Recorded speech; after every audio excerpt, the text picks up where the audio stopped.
Okay, our next speaker is Janet Fenner-Masson. She is a native Texan who graduated from the University of Texas at Austin in 1971 with a Bachelor of Journalism degree. Her interest in photography led her to a position as a photographer and document examiner trainee in Lucille Lacey's Question Document Laboratory in Houston. Ms. Fenner-Masson studied under and worked with Lucille Lacey for 8 years prior to opening her own laboratory in 1985. She's a regular member of the ASQDE and a fellow in the AAFSQD section, and she has been a diplomate of ABFDE since 1983. She continues to work full-time as a forensic document examiner in private practice, and she is one of the newest directors on the ABFDE board.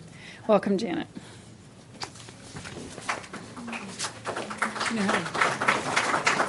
Thanks. Bring this up. Yes. Where is it? Let's just close that. I think I got it. Okay. And you're speaking on scanned images. How well do they depict the subtle features in handwriting? There you are. Am I? You're there. There we go. Yes, ma'am. All right. We're going to go low-tech now. We've done all the statistics and everything, and we're going to go back to being bench workers. At least that's who this is intended for, most importantly for me. I decided to do this project because, as we all know,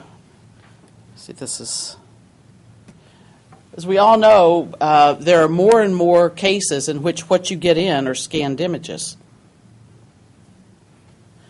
It's not intended to be a study to determine how you should scan documents for your own use in your laboratory, to preserve documents you've examined or anything like this.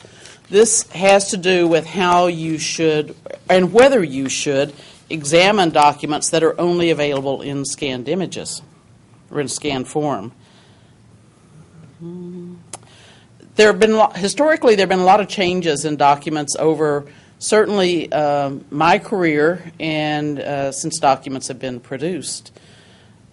We used to see originals in almost every case. Both the question and the known documents were originals. There were carbon copies. At the Academy meeting earlier this year, we had to kind of explain what a carbon copy was to some of the newer folks who really weren't familiar with carbon paper and preparing, 4 and 5 carbon copies of things. NCR copies came along after that. There were photostats and photocopies, of course. And a photocopy that was produced when I first got in the field was really awful. Photocopies that are produced now are remarkably better. There then became the problem of fax copies. Something we all had to address was what do you do with fax copies?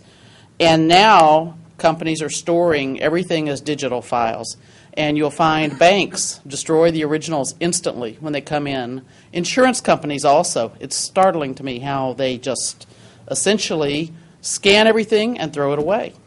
So you may be in a position where the best evidence is the scanned image or a photocopy or something other than the original document. The original's been destroyed. It's no longer available. My question to myself was, attorneys will call up and say, I'm going to attach a file to an email, and I'm going to send it over, and I want you to examine it. Well, is that acceptable? Is that the best evidence? Do you want them to mail you a copy, or do you want them to send that digital file? What do you want to do? So that was sort of the impetus for me to start this. First, some definitions. I will use PPI, pixels per inch, in describing resolution. That's your resolution on the screen or your resolution for scanning, whereas DPI is the output. Dots per inch is your print. So they seem to be used interchangeably, but I like PPI. All right, lossless versus lossy file formats. TIFF files tend to be lossless. And when something is stored as a TIFF file, you're not going to lose information as you open and close it and that sort of thing. The information is not extrapolated so that bits of it are left out of the stored image. A PDF, which is an Adobe acronym, I have understood is always lossless also. This morning, Joe Parker, my friend and colleague, sent me an email saying, "You're wrong about that. I just got the thing and your slide is wrong." So he has done a lot of research, and hi, Joe. He's watching this, and he says that the scanner operator can choose to optimize the image in various ways and can choose, and they may lose information. So that is variable somewhat.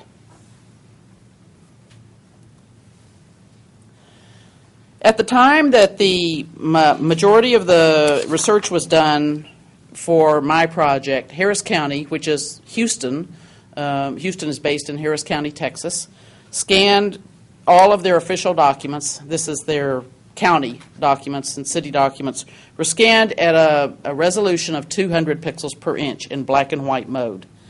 They were hoping at the time to go to 300 pixels per inch, but this was in 2010 through 2011. That was their standard thing. So that if you had warranty deeds that were filed with the county, any sort of property records that were filed with the county, they would scan them in at 200 pixels per inch in black and white. Now they've gone up to 300 pixels per inch, and they did that in about June of last year. So that's now been increased. The resolution has been increased. Their files are not compressed. They're all stored as TIFF files. And by the way, for those of you who don't know it, Houston is now the 4th largest city in the country. So yes, in the last few years. So I had a lot of problem finding information from bank personnel.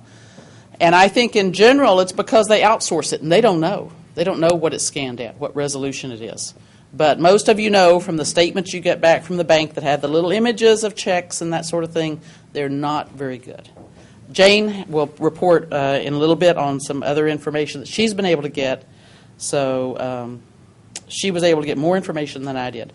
But so far everyone has been scanning in black and white. No continuous tone or grayscale and no color. Most of the organizations that I contacted, other than the county, they outsource their scanning. They don't do it in-house. They don't really know what the parameters are, at least the people I found. But now Harris County and a lot of organizations that are government organizations do their own scanning. So the project that I undertook was to take various colors of inks and various kinds of inks to make some samples of writing and to scan them in various ways. This is a list of the writing instruments that I used. I used a plain white bond paper for some of the writing and a ruled yellow legal pad paper so that you had some color, you had some lines, and then you also had just plain white paper. And listed also is the flatbed scanner that I used. I don't own any Hewlett-Packard, so 2 sample sheets were prepared. They were each scanned in color, in grayscale, and in black and white at resolutions of 100, 200, and 300 pixels per inch, which really covers the gamut of what I found any organization was using to store their documents. Each scan was stored as a TIFF file. I repeated that and stored each scan as a PDF file without any compression or anything. So they should have been straight scans. Then the black and white images, of course the color images and the higher resolution images were so big, particularly the color images were so big that I couldn't even get them to attach to emails very comfortably. But I took the black and white images and attached them to an email and emailed them to another address. And then stored them there, saved them. Then I took them and did the same thing again, sent them to another email address so that they had actually been transmitted twice and stored twice to see if that process made any difference to the image at all. This is a list of the characteristics that I looked at in handwriting. And of course, this is strictly handwriting. I didn't look at printed text or anything like that.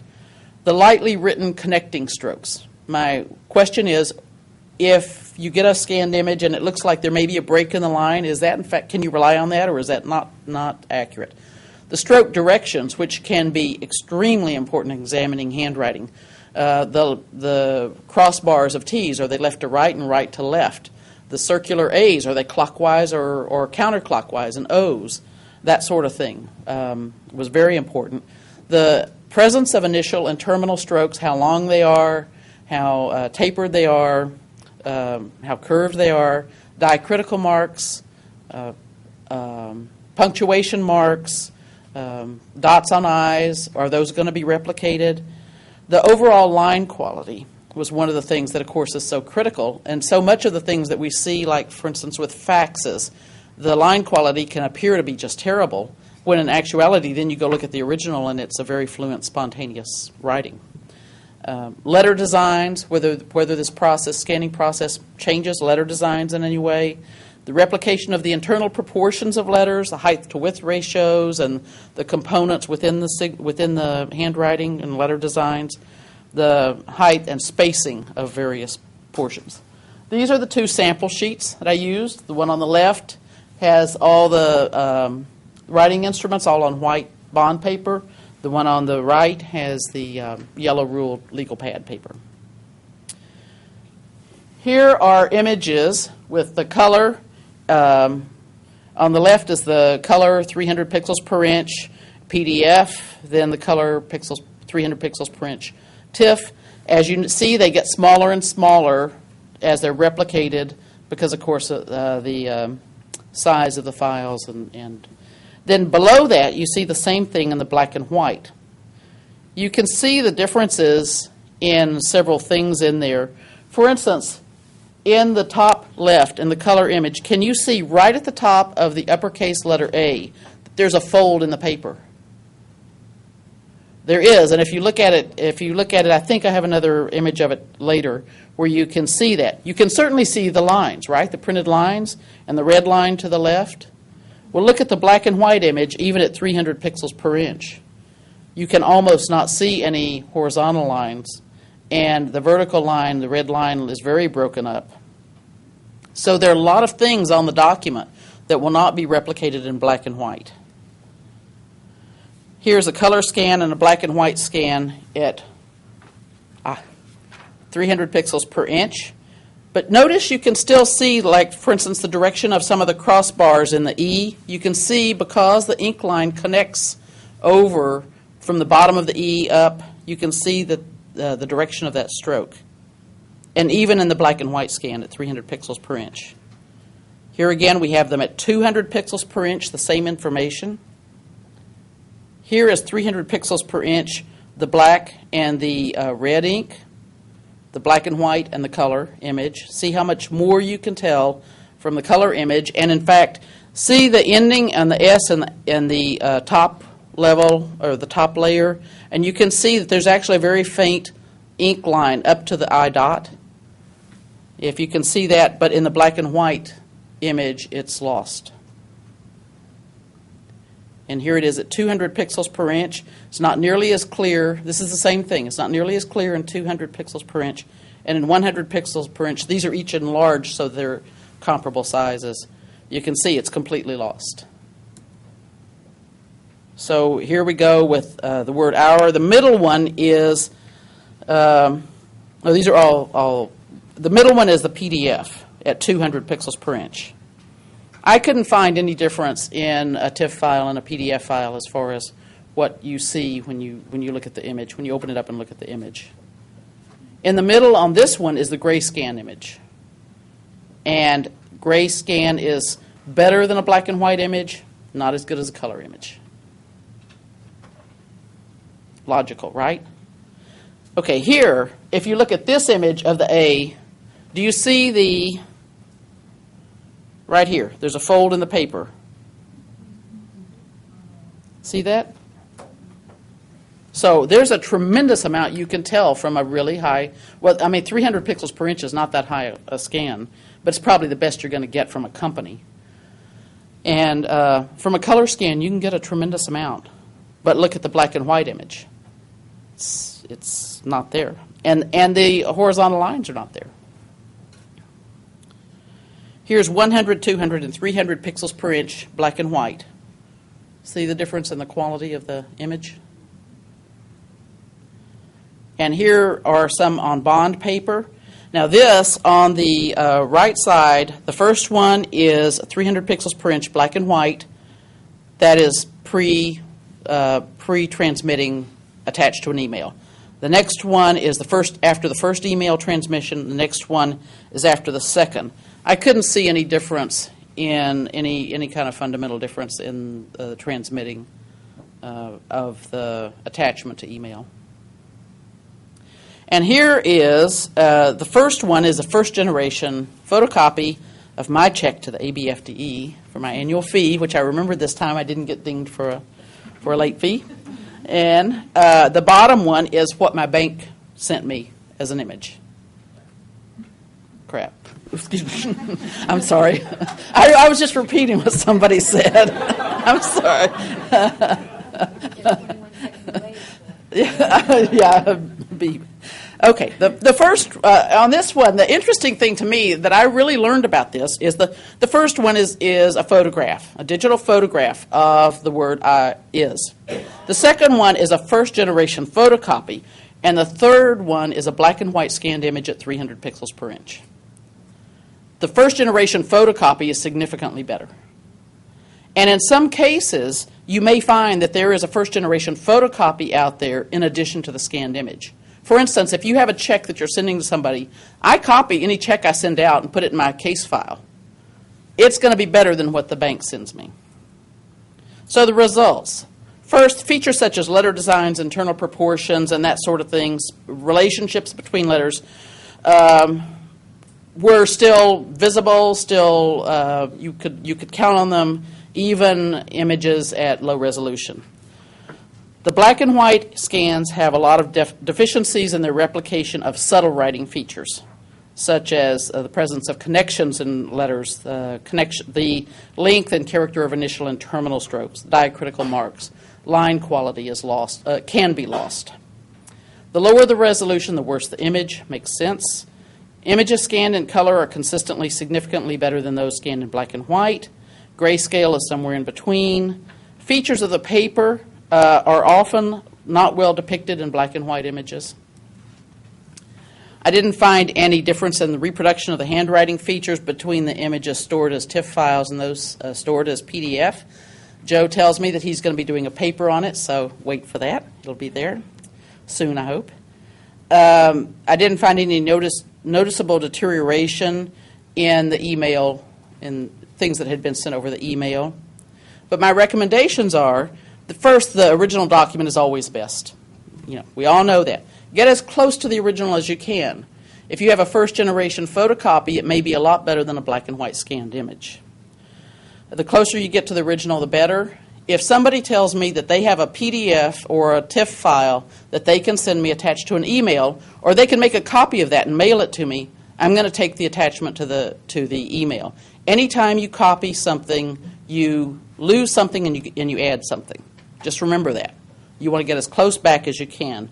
And remember what may be missing, little connecting strokes and stuff, may be just not replicated.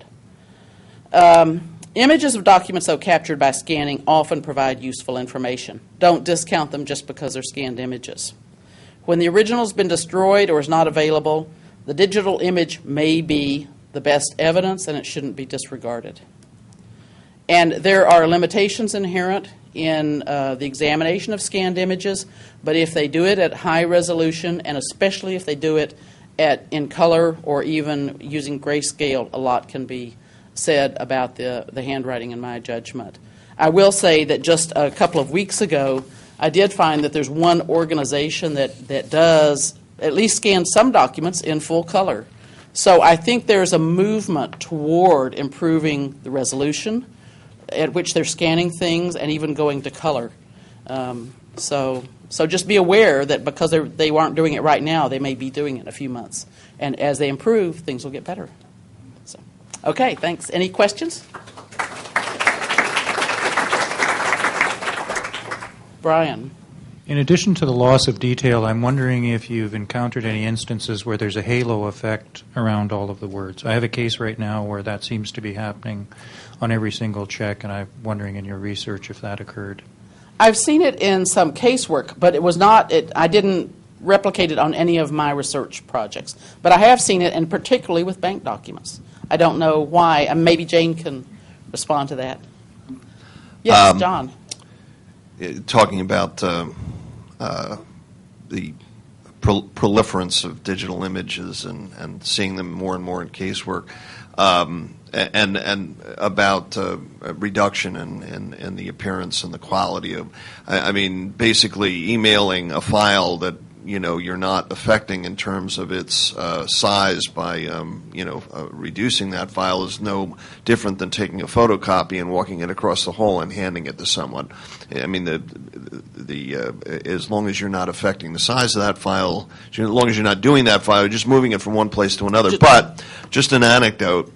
Oftentimes when I'm asked to look at digitals where the original no longer exists, for instance checks, which are commonly now destroyed after scanning by banks, I'll specifically ask for the bank's best resolution in their native format so that I can see it in its best quality, and oftentimes that's found to be pretty easy with a cooperative bank because it's just a matter of emailing you the information. But I will say this, that I did have one archivist who brought the image up on his screen, printed it out, and then scanned it and emailed it to me. Yes. So you have to be careful of that. They don't get it. They think they think a scanned image is an original. They really don't get it, and you have to have a lot of patience to explain it to them.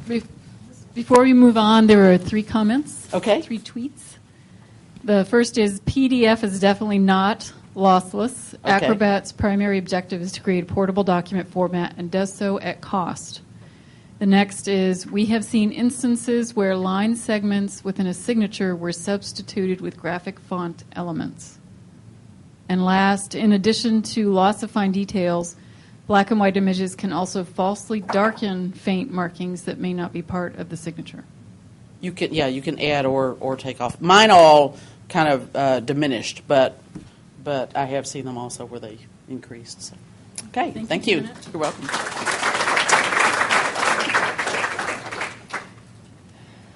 All right. Our final speaker before the break is Ms. Jane Lewis. She is certified by the ABFDE, a member of ASQDE, a director representing the QD section of the Academy. Is everybody all right? Just Peter? Okay. And a member of the Midwestern Association of Forensic Scientists. In 1985, Ms. Lewis finished an internship in the QD section of the Secret Service lab in Washington, D.C. She graduated with a Master of Forensic Science degree from George Washington University and obtained a job as a document analyst with the FBI in the Hoover Building in D.C. Ms. Lewis soon moved up the National Mall to the Secret Service lab, but the lure of beer and bratwurst was too strong. I don't write this stuff. And she found herself back home at the Wisconsin State Crime Lab in Milwaukee. 23 years later, Ms. Lewis retired from the Milwaukee lab and moved on to greener pastures, working in private practice in Milwaukee. Welcome, Jane. She will be speaking also on current bank check scanning practices to continue with the theme. Can you help bring it up? I'm bringing it up. I know what you mean. Okay. Thank you. Mm-hmm. Well, we need to go back to check 21, back to 2004. So, let's go to the next slide. Oh, wait. Is that how you feel about? Yes, that's how we feel about check 21. So check 21 started in 2004, and it really changed everything for document examiners, right? So we don't get the original checks back anymore. The banks thought it was great, and they love it, and it's all very efficient for them, but it's very bad for us. And so I decided to I was so inspired by, we know that Check 21 is an acronym for check clearing from the 21st century, and it permits the transmission of electronic images from bank to bank instead of physical checks being transferred. And I was very inspired by Janet Fenner-Masson's presentation that she just gave to you, but she gave it in 2011 at the American Academy in Chicago, and I thought, oh, that is the best thing. I wonder what my bank is doing. So I went home and tried to figure out what my bank and other banks in Milwaukee and then around the country. I got some statistics from a bank in Germany and one in Canada. But the bankers were very uncooperative. But these are the questions that I asked them. What resolution are your checks being scanned at? Typically between 100 ppi and 300 ppi. Is the image type black and white or grayscale? Are the images saved as JPEG or TIFF files or something else? What's the make and model of your scanner? And what's the name of your bank? Some banks did not want to tell me the name of their name. Don't use my name. I'll tell you what we do, but don't use my name. JPEGs are an acronym for Joint Photographic Expert Group Format. And then TIFF is, we all know, it's Tagged Image File Format, which is a lossless file format. And some banks would say, well, we save X9.37. And that's an ANSI standard for the electronic exchange of the images of checks by banks. Only 17 banks, I think I contacted 50, and I got 17 to cooperate with me. So it gives you an idea. They really do not want to reveal what they're doing, and as Jan said, I don't think they know. They either don't know or they don't want to tell. They do outsource quite a bit of the scanning. 10 banks scanned in black and white. 6 of those scanned in grayscale. 1 bank from Germany used 24-bit color. 8 of them used 200 ppi resolution. 4 of them used 300 ppi resolution. And the 4 remaining banks used an array of varying resolutions. 6 banks used TIFF file formats. 5 used JPEGs. Other miscellaneous file formats reported was the X9.37, CDI, bitmap, and PDF. The scanners used by the banks were generally these little tabletop scanners. There's a really giant scanner used in a check processing facility I'll show you, but Unisys Smart Source, Canon, and Telerscan TS230 were the little scanners. And just for some reference, so the Wisconsin State Crime Lab where I used to work, they scan typically at 300 ppi for documentation purposes, but for analytical purposes, 1200 ppi cropping into the area of interest. So here's a cute little tabletop check scanner at a branch bank in Milwaukee. And it's made by Telerscan. And this little cute thing next to it is called a check jogger. So that's a little check jogger, and it shakes up the checks and evens them up so that they can be fed through the little over here. So those two work as a team, the jogger and the check scanner. And there's a giant document check jogger at a processing facility. So you put your checks and deposit slips in that thing, and whoa, they get all shook up. They do. There's another view of it. And then it goes into this giant check scanner and is imaged with that.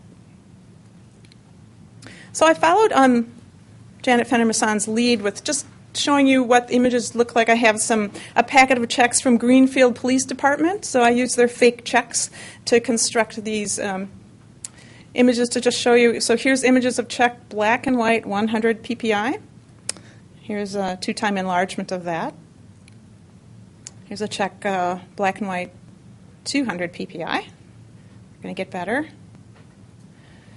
300 ppi and 2-time enlarged, and black and white at 600 ppi. But we get much better once we hit the grayscale, which gives quite a bit more detail. Grayscale imaging, 100 ppi, 200 ppi at 2-time enlargement, 300 ppi, 8-bit grayscale, 2-time enlarged, and 600 ppi.